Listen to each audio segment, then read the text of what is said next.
Welcome to today's Psych with Sigmund, where we delve into the fascinating world of psychology and explore concepts that help us better understand ourselves and others.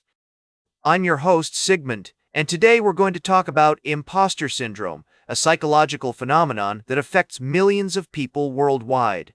So, what is impostor syndrome?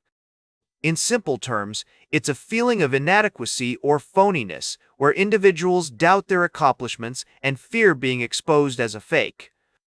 They often attribute their success to luck rather than their own abilities, and this can lead to anxiety, self-doubt, and a sense of disconnection from their achievements. The concept of impostor syndrome was first introduced in the 1970s by psychologists Pauline Clance and Suzanne Imes, who observed that many high-achieving women experienced feelings of inadequacy despite their outward success. Since then, research has shown that impostor syndrome is not limited to women or any particular demographic. It can affect anyone, regardless of their background, education, or profession. From a theoretical perspective, impostor syndrome can be understood through the lens of cognitive behavioral theory, which suggests that our thoughts, feelings, and behaviors are interconnected. When we experience self-doubt and negative self-talk, it can lead to a vicious cycle of anxiety and self-blame, which reinforces the feeling of being an imposter. One of the key psychological theories that explains impostor syndrome is the concept of self-efficacy, developed by Albert Bandura. Self-efficacy refers to our confidence in our ability to perform tasks and achieve goals.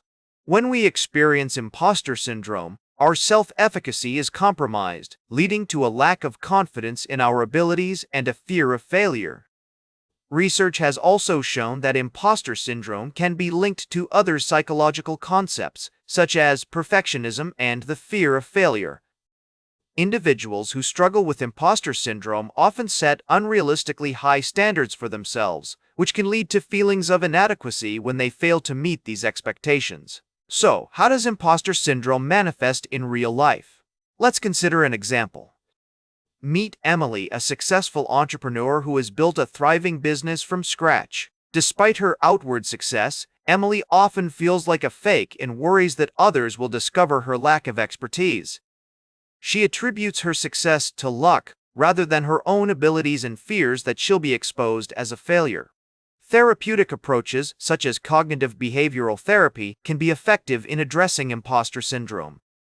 CBT helps individuals identify and challenge their distorted thinking patterns, develop more realistic self-expectations, and cultivate a growth mindset. By working with a therapist, individuals like Emily can learn to recognize and manage their impostor syndrome feelings, leading to increased self-confidence and a greater sense of self-efficacy. In addition to CBT, other therapeutic approaches, such as mindfulness-based interventions and self-compassion training, can also be helpful in addressing impostor syndrome. These approaches focus on cultivating a more compassionate relationship with oneself, recognizing that everyone experiences self-doubt and imperfection, and developing a greater sense of self-awareness and acceptance. As we conclude our exploration of impostor syndrome, I want to leave you with a thought-provoking reflection. What if, instead of trying to overcome impostor syndrome, we learn to accept it as a natural part of our personal growth? By acknowledging and working through these feelings, we can develop a more compassionate relationship with ourselves and recognize that everyone, regardless of their achievements, experiences self-doubt at some point. In fact, research has shown that embracing our imperfections and uncertainties can actually lead to greater creativity, innovation, and resilience. When we're not afraid to take risks and make mistakes, we can learn and grow more effectively.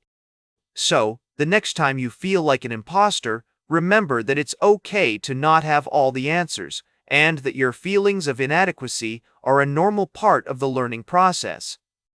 That's all for today's Psych with Sigmund. Remember to like, share, and subscribe. And until next time, may your ego find balance between pleasure and reality.